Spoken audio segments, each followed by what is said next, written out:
Okay, for today, the goal is to talk about equations for a little bit longer. We're going to look at some longer fractional equations. We're going to come up with a couple of strategies to help us deal with those.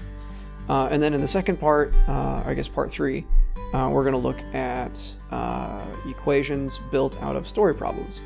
So we're going to have a little bit of that today in your assignment. Make sure you watch the video and get any helpful tips and tricks that I give you here in the lecture. So we're looking at equations. We have already discovered the correct way to solve them, right? We've learned opposite processes are our best bet. We start by simplifying both sides of the equation as best we can, and then we work backwards, looking at addition, subtraction first, then multiplication, division, and exponents and parentheses at the end. And then start the cycle all over again if we need to. So we kind of follow that flowchart, follow that pattern as we do these.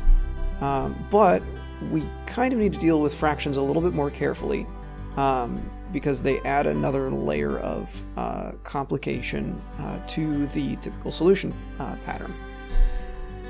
For example, if I were following my basic rule here, I would add 5 halves to both sides, and I would try to work backwards. Then I would multiply by the reciprocal here. But there is a method that can make this process easier, because adding 5 halves and 2 is not crazy easy. They don't really go well together. There are ways to do it, but we can make this process easier. One of the ways that we can do that is if we use something called the LCD. You might be familiar with this, you might not. It's the least common denominator. So if I look at every fraction in this equation, this one is 1/4, this one is 5 halves, and this one technically is 2 wholes or 2 ones. Technically I can put a 1 underneath that, right? And if I look at those, what is the smallest number that all of those can evenly go into? That is, if I were to list off a bunch of numbers, what is the smallest number that all 3 of those bottom numbers, all 3 of those denominators, can divide into perfectly? And if I just listed off a few numbers, 1, 2, 3, 4, 5, 6, 7, 8, 9, 10, 11, 12, right? 1 can go into all of those numbers, but 2 and 4 can only go into a specific set of those. 2 can go into 2, 4, 6, 8, 10, 12, and so on, all the even numbers. 4 can divide evenly into 4, 8, 12, 16, 20, and so on, right? Counting by 4s all the way up. So the smallest number that all 3 of those can go into is 4. 4. So 4, in this case, is our LCD, which means I need to change all of these fractions, which means I need to multiply, the entire equation by 4, okay? If I do that, if I take the entire equation and I multiply it by 4, first of all, this multiplication, 1/4 of 4 is just going to be 1x, right? And then 4 times negative 5 halves, okay, negative 5 halves here. 4 can be divided by 2, which means it's going to have a 2. And then 2 times 5 now is 10, minus 10. So 5 halves times 4 becomes 10. And then 4 times 2 is going to give us an 8. An 8 there. So that simplifies nicely to just x minus 10 equals 8. And then we've got just one more step, okay? X is being subtracted by 10. We want to move that 10 over with the 8 where it'll combine. The way to do that is to use the opposite process like we talked about Thursday, and so we add 10. X equals 18. See how that goes. Okay. Let's look at another example. We'll kick this one up just a slightly bit harder. because now I've got 3 different fractions. I've got 3 different denominators to think about. So what, over here I'm going to write LCD again to remind me that I need to come up with that value. If I look at all 3 fractions, I've got a 5, a 4, and a 2. So what is the number that 5, 4, and 2 all divide evenly into? If you thought about it, hopefully at home you took some time to kind of run through the options. 2 goes into 2, 4, 6, 8, 10, 12, 14, 16, 18, and 20. And 4 goes into 4, 8, 12, 16, 20.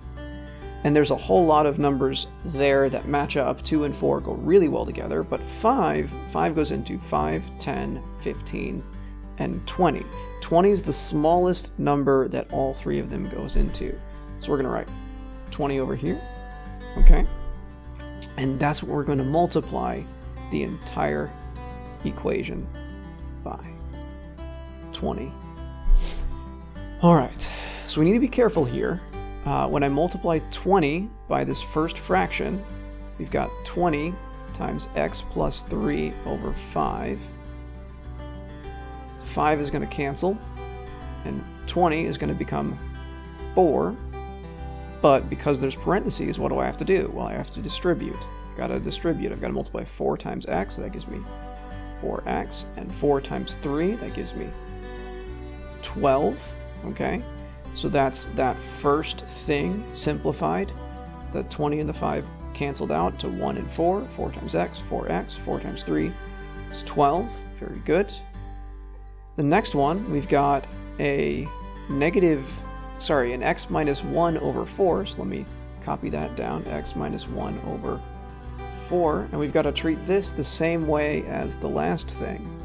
20 and 4, once again, those are going to cancel. 4 goes into 20. This time it's 5 times, and now again we've got to distribute. 5 times x gives me a 5x. 5 times negative 1 gives me a negative 5.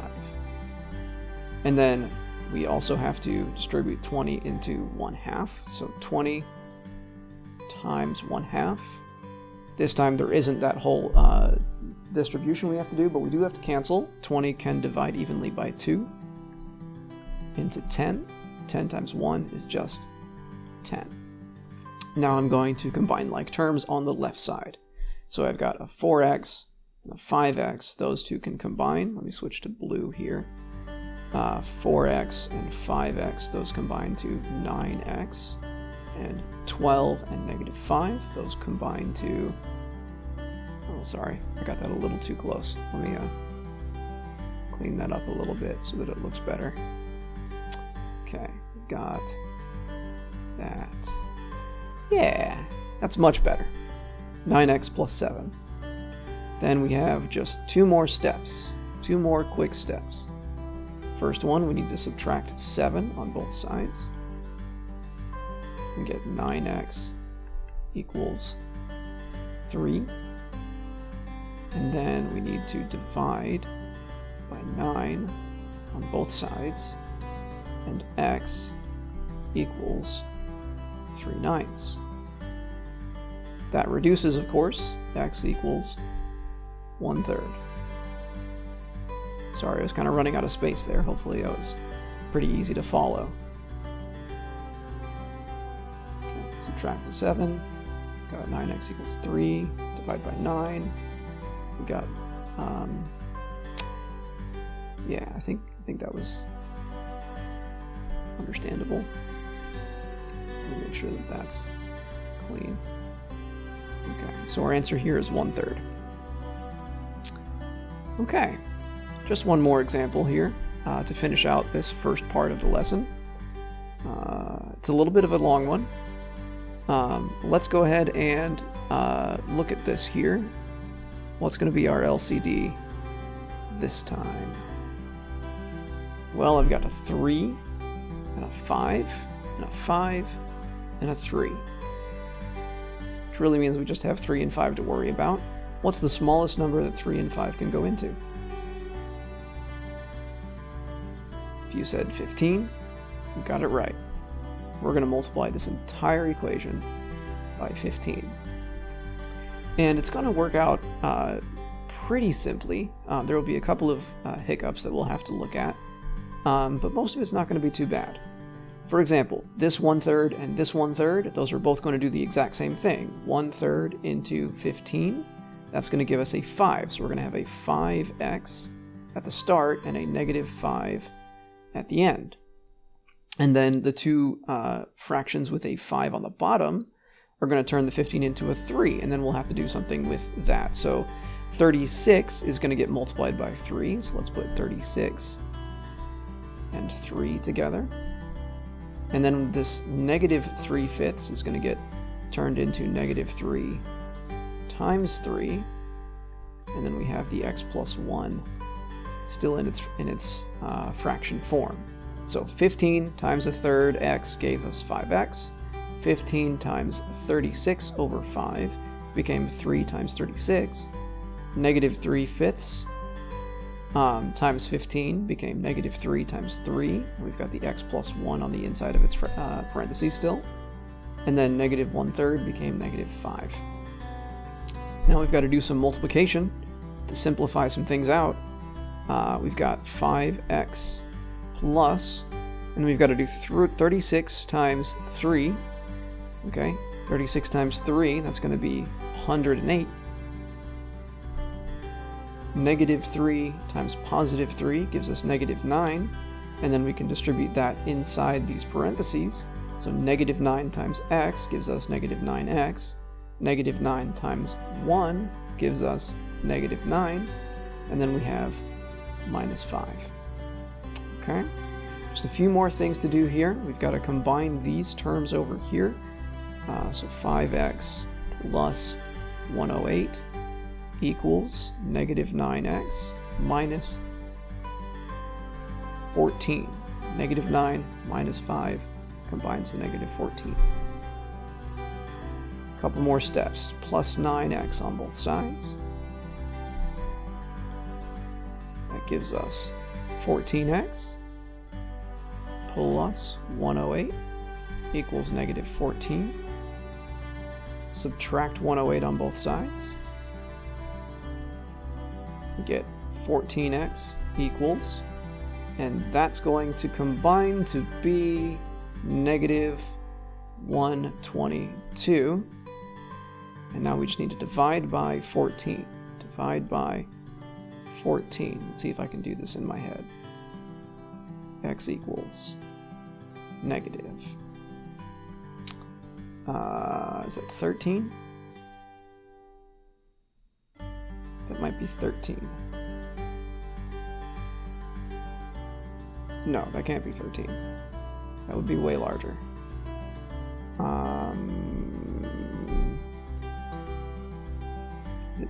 It's not 8. It's not 9. Is it 7? 7 would have an 8.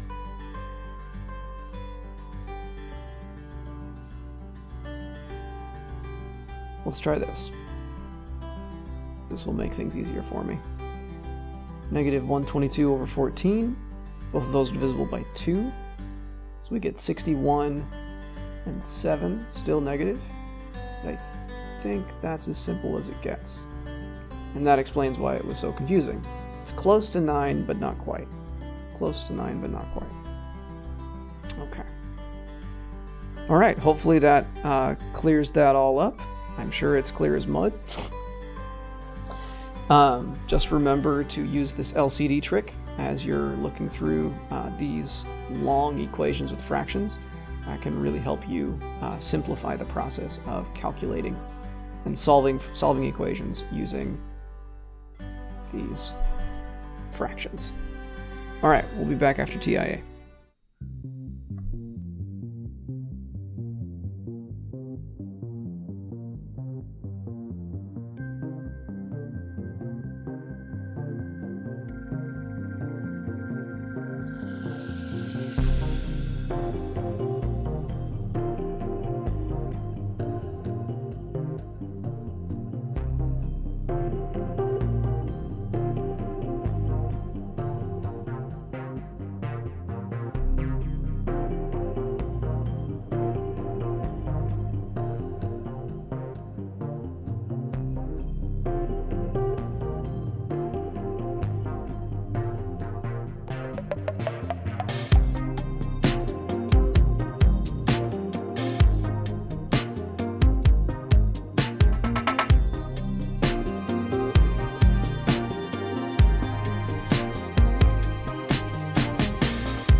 So when we're looking at these situations, these story problems, it's important to look for words that translate nicely.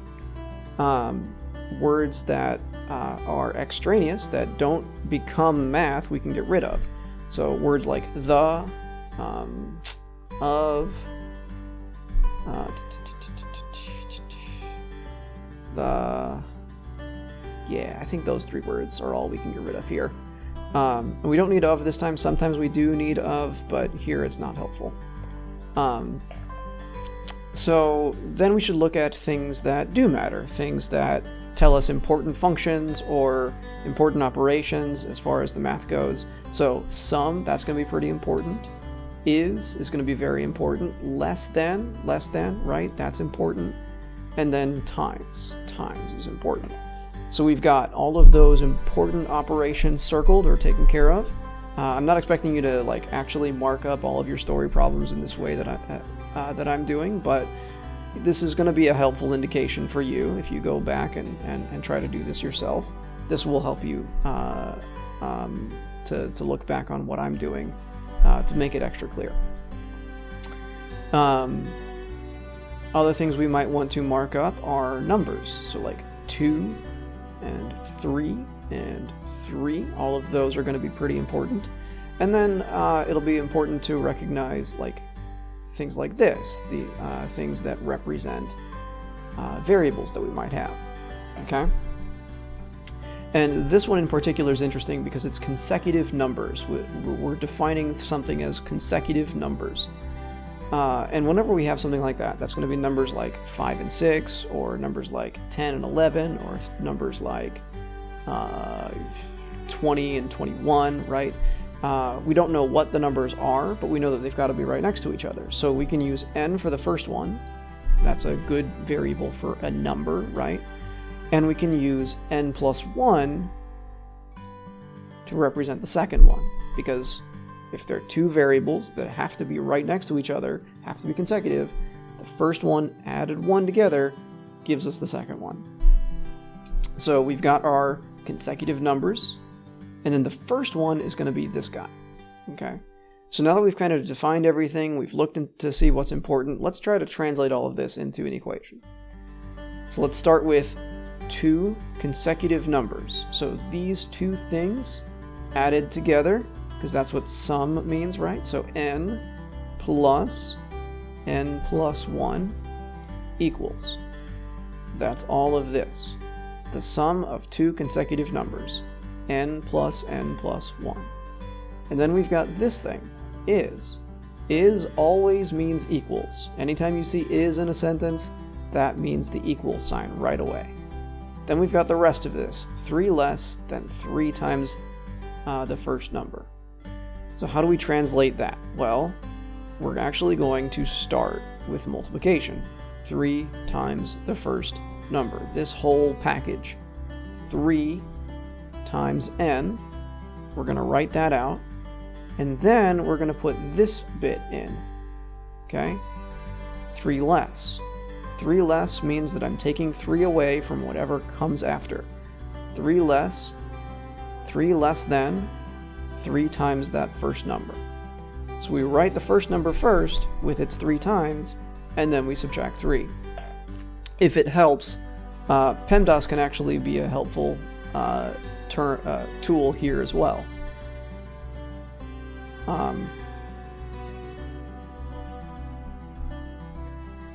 It's often best to write the variable first, then to match that with anything that it's either parentheses by, exponent by, or multiplied or divided by. Take care of that stuff first, write that down, and then finish with the addition subtraction. Again, probably not a hard and fast rule, but it is a helpful way to take the English and turn it into the mathematics. This is that mathematics syntax that I was talking about, the proper order in which things have to flow. Order of operations tells us what pattern to write things down in. From there, we just follow our normal equation solving rules. Combine like terms, so 2n plus 1 equals 3n minus 3. and then we add 3. That goes away. We get 2n plus 4 equals 3n, and we subtract 2n. So 4 ends up being equal to n. That's our first number. So what is n plus 1? It's got to be 5. Those are our two numbers. Okay? Let's look at another example. Going to make it just a little bit more complicated, not too bad. We've got the sum of 2 consecutive odd integers. That's the first thing, the left side of the equation, because we see is, that's the equal sign. Everything up to that point goes on the left side. So the sum of 2 consecutive odd integers. So 2 consecutive integers, 2 consecutive numbers was n, comma, n plus 1. But 2 consecutive odd integers, this word here means that I don't add 1, I add 2. Think about it. Odd numbers are like 3, 5, 7, 9, right? And if I take any consecutive pair of odd numbers, 5 and 7, 11 and 13, 21 and 23, the distance between those is just 2. So I set it up kind of the same, but it's n and n plus 2 this time. So the sum of those 2 consecutive odd integers is going to be n plus 2 is, we've already talked about that, that's the equal sign.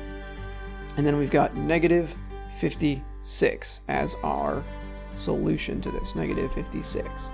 So the sum of these two is negative 56. Let's figure out what those two numbers are. Again, we just kind of follow our typical rules for solving equations. We combine these two into like terms. And then we do our opposite processes. We subtract 2, subtract 2. So we've got 2n equals negative 58. And then we divide by 2. And it's going to be equal to negative 29. All right. That's the first number. Now, what's the second number going to be? Is the second number going to be negative 31 or negative 27?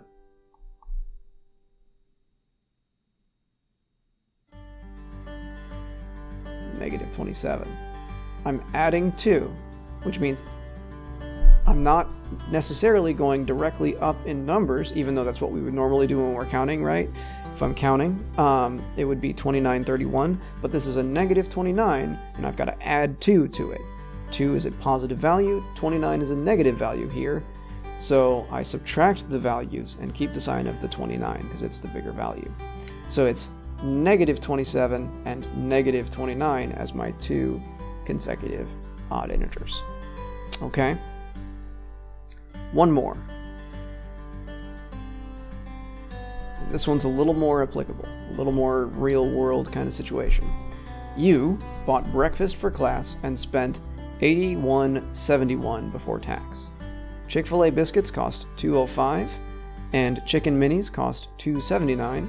If 5 more people wanted chicken minis instead of biscuits, how many people got each kind? All right? To figure this out, we're going to need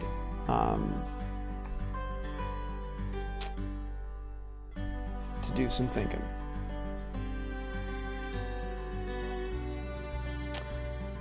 First thing we need to think about is okay, how do I use the costs, right? How do I use the costs? Well, there's a certain number of people, we're going to call them the B people, because they bought biscuits, okay? And for every B person, we had to spend $2.05 to get the total cost for biscuits.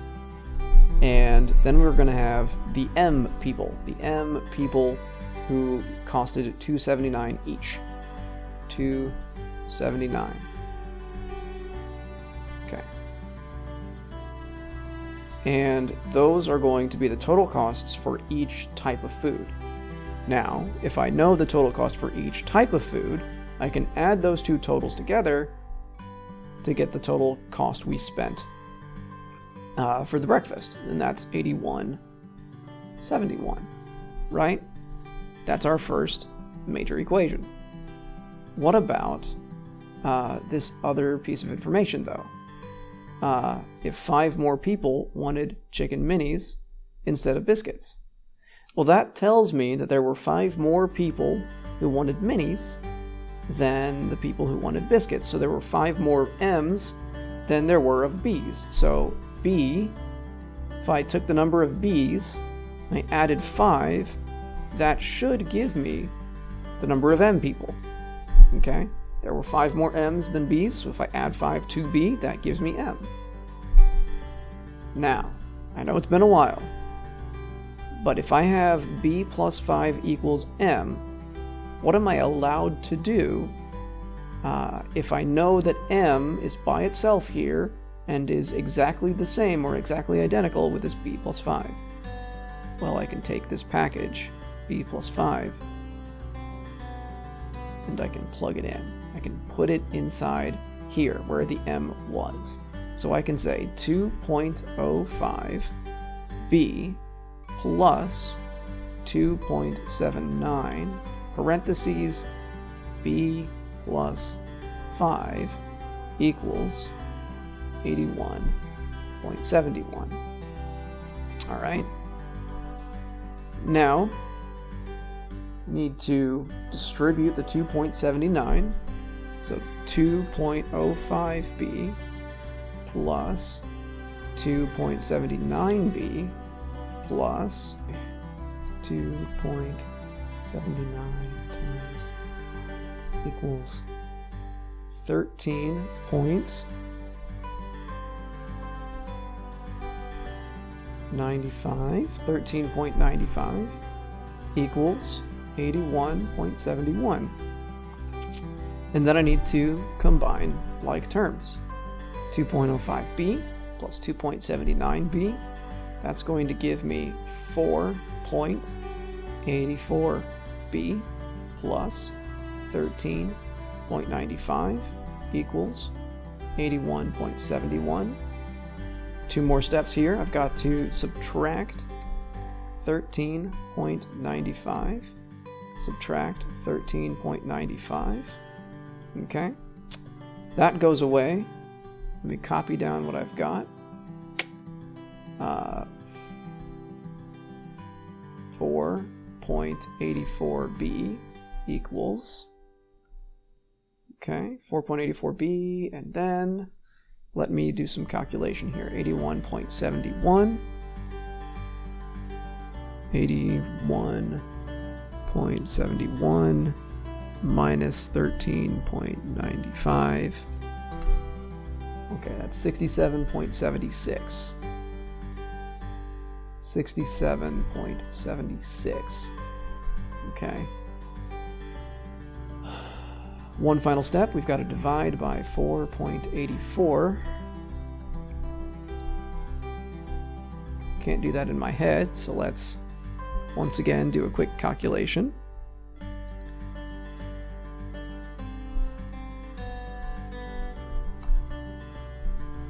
It turns out there were 14 biscuit people.